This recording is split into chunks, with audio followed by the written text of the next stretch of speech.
Everyone, कैसे हैं आप सभी लोग। आप सबका वेलकम है आपके यूट्यूब चैनल क्रैक एग्जाम में। तो फ्रेंड्स, आज है 29 अप्रैल और 29 अप्रैल को आज हमारा सेशन होने जा रहा है 26। तो 29 अप्रैल से रिलेटेड हम यहाँ करंट अफेयर्स के 10 क्वेश्चंस देखेंगे, आंसर्स देखेंगे, डिस्क्रिप्शंस देखेंगे। आई होप ये आपके लिए काफी यूजफुल हो। साथ ही फ्रेंड्स, आप लोग ने अगर इस चैनल को सब्सक्राइब नहीं किया है तो सब्सक्राइब कर दीजिए, शेयर कर दीजिए ताकि ज्यादा से ज्यादा लोगों के पास पहुंच जाए। बेल आइकॉन दबाना बिल्कुल स्किप मत करिएगा ताकि जैसे ही सुबह 5 बजे वीडियो अपलोड हो आपको उसकी नोटिफिकेशन मिल जाए। और फ्रेंड्स, अगर आप लोग मेरे सारे सेशंस की पीडीएफ चाहते हैं तो पीडीएफ आपको अवेलेबल हो जाएगी टेलीग्राम चैनल पर। टेलीग्राम की लिंक मैंने नीचे डिस्क्रिप्शन में दी हुई है, आप लोग वहां से जाकर ज्वाइन कर सकते हैं, पीडीएफ डाउनलोड कर सकते हैं। तो चलिए स्टार्ट करते हैं हमारे पहले क्वेश्चन से। आवर फर्स्ट क्वेश्चन इज, कौन सा कोविड-19 के लिए प्लाज्मा थेरेपी उपचार को सफलतापूर्वक शुरू करने वाला देश का पहला सरकारी अस्पताल बन गया है? तो फ्रेंड्स, इसका आंसर है second, king George medical university. King George medical university plasma therapy उपचार को शुरू करने वाला देश का पहला सरकारी अस्पताल बन गया है। प्लाज्मा थेरेपी में ये होता है फ्रेंड्स कि जिन लोगों को कोरोना है और उनकी इम्यूनिटी कम है तो उनकी इम्यूनिटी को बढ़ाने के लिए किसी दूसरे मरीज जो कोरोना से ठीक हो गया या ठीक है उसकी इम्यूनिटी ली जाती है और कोरोना ग्रसित इंसान के शरीर में डाली जाती है, जिससे उसकी इम्यूनिटी बढ़ जाती है और कोविड-19 का खतरा घट जाता है या खत्म हो जाता है। तो यह होती है प्लाज्मा थेरेपी जो कोविड-19 के लिए शुरू की गई है। ठीक है, और यह जो यूनिवर्सिटी है फ्रेंड्स, यह यूनिवर्सिटी उत्तर प्रदेश के लखनऊ में स्थित है, जहां पर यह प्लाज्मा थेरेपी उपचार को सफलतापूर्वक शुरू किया गया है। तो चलिए नेक्स्ट क्वेश्चन पर चलते हैं। हमारा नेक्स्ट क्वेश्चन है, Stockholm International Peace Research Institute की एक नई रिपोर्ट 2019 के अनुसार कौन सा देश सबसे बड़ा सैन्य खर्च करने वाला देश है? तो इसका आंसर है फर्स्ट, यूएस। यूएस जो है, यूएस देश सैन्य पर खर्चा करने वाला सबसे बड़ा देश है। दूसरे नंबर पे आता है हम चीन और तीसरे नंबर पे आता है भारत। यहाँ एशिया के ऐसे दूसरा और तीसरे नंबर के देश हैं जो यूएस के बाद सबसे ज्यादा खर्चा करने वाले देश हैं। किस पर? सैन्य पर खर्चा करने वाले एशिया में पहली बार ऐसा है कि यह दो देश सैन्य पर खर्चा करने वाले शीर्ष स्थान पे, मतलब पहले स्थान पर है यूएस, दूसरे स्थान पर है चीन और तीसरे स्थान पर है भारत। SIPRI की बात करें तो SIPRI की स्थापना जो है, SIPRI का मतलब है Stockholm International Peace Research and Institute की स्थापना 6 मई 1966 को हुई थी और इसका जो हेडक्वार्टर है वह है स्वीडन में। कहां पर है? स्वीडन में। चलिए नेक्स्ट क्वेश्चन पर आते हैं। हाल ही में किस एथलीट को 2018 डोपिंग मामले हेतु एथलेटिक्स इंटीग्रिटी यूनिट्स ने प्रतिबंध लगा दिया है?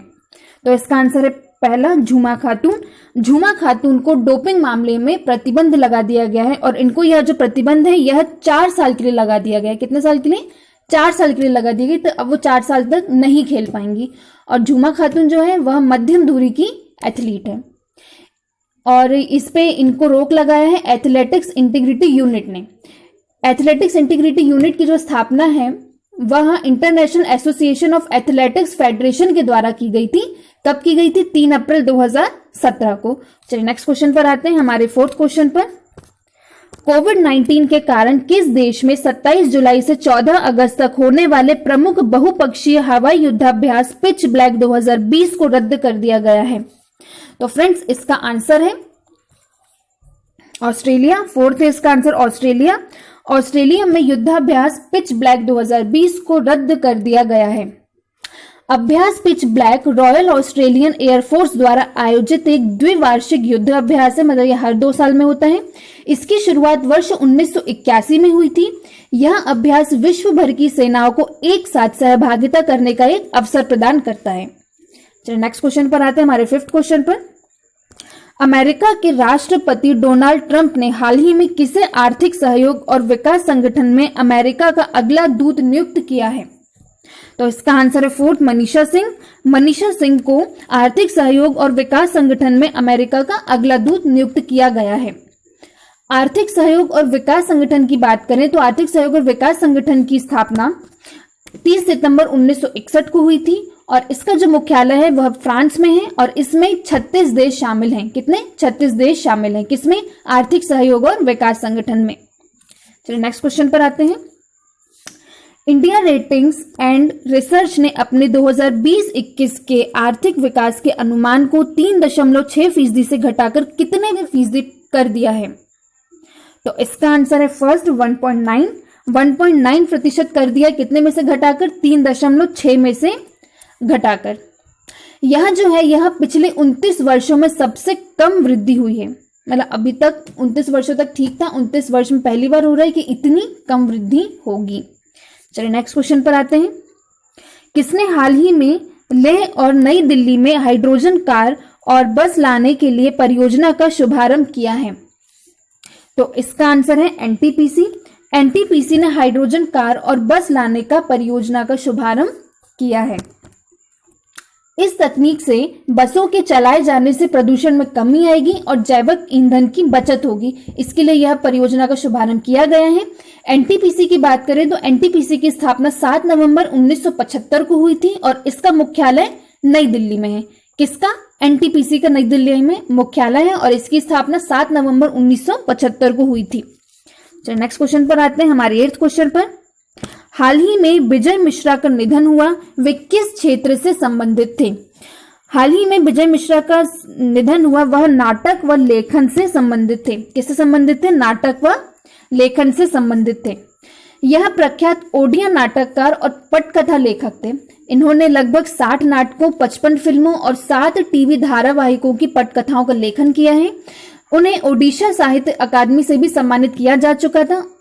साथ ही इन्हें 2013 में उनकी पुस्तक वानप्रस्थ के लिए केंद्र संगीत नाटक अकादमी पुरस्कार से भी सम्मानित किया जा चुका है।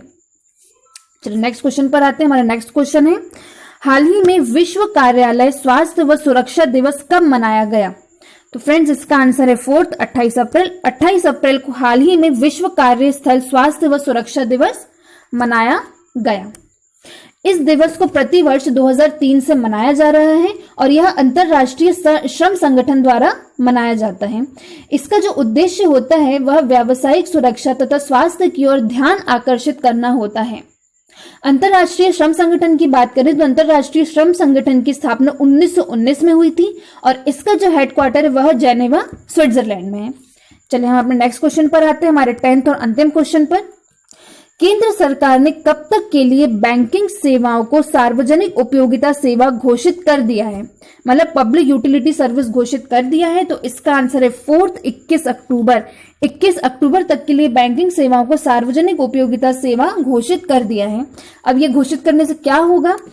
इसके घोषित करने से यह होगा कि बैंकिंग क्षेत्र के जो कर्मचारी या अधिकारी होंगे वह किसी भी प्रकार की हड़ताल नहीं कर पाएंगे या किसी भी प्रकार की हड़ताल उनके द्वारा नहीं की जा सकेगी।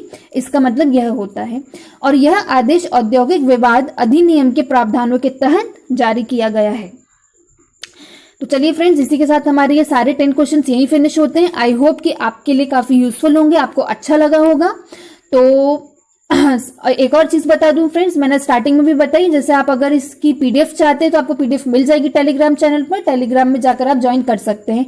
साथ ही फ्रेंड्स अगर आप इंस्टाग्राम में हैं और इंस्टाग्राम ज्वाइन करना चाहते हैं तो इंस्टाग्राम को भी आप फॉलो कर सकते हैं। इंस्टाग्राम की लिंक भी मैंने नीचे डिस्क्रिप्शन में दी हुई है। तो चलिए फ्रेंड्स, इसी के साथ हम अपने इस सेशन को फिनिश करते हैं। सेशन को फिनिश करने से पहले आज के थॉट ऑफ द डे को देख लेते हैं। तो आज का थॉट ऑफ द डे क्या कहता है? मुश्किलों के बाद हासिल हुई सफलता ही असली आनंद देती है। तो फ्रेंड्स, जैसे आप लोग भी अपनी जो आपने लक्ष्य निर्धारित किया, आप लोग उसके लिए जो मेहनत करते हो उसको हम एक प्रकार से मुश्किल का नाम दे सकते हैं। तो जो आप मुश्किलों से गुजरते हो, इतनी मेहनत करते हो, दिन रात कड़ी मेहनत करते हो, तो उसके बाद जो आपको सफलता मिलेगी वो आपको असली सुख देगी, असली आनंद देगी, है ना। तो कभी भी मेहनत से पीछे मत हटिए, मेहनत कंटिन्यू करिए और लक्ष्य आपको जरूर मिलेगा। तो चलिए फ्रेंड्स, इसी थॉट को आप लोग माइंड में रखिए, पढ़ाई कीजिए। तब तक हम कल फिर मिलेंगे। तब तक के लिए goodbye, take care, stay at home.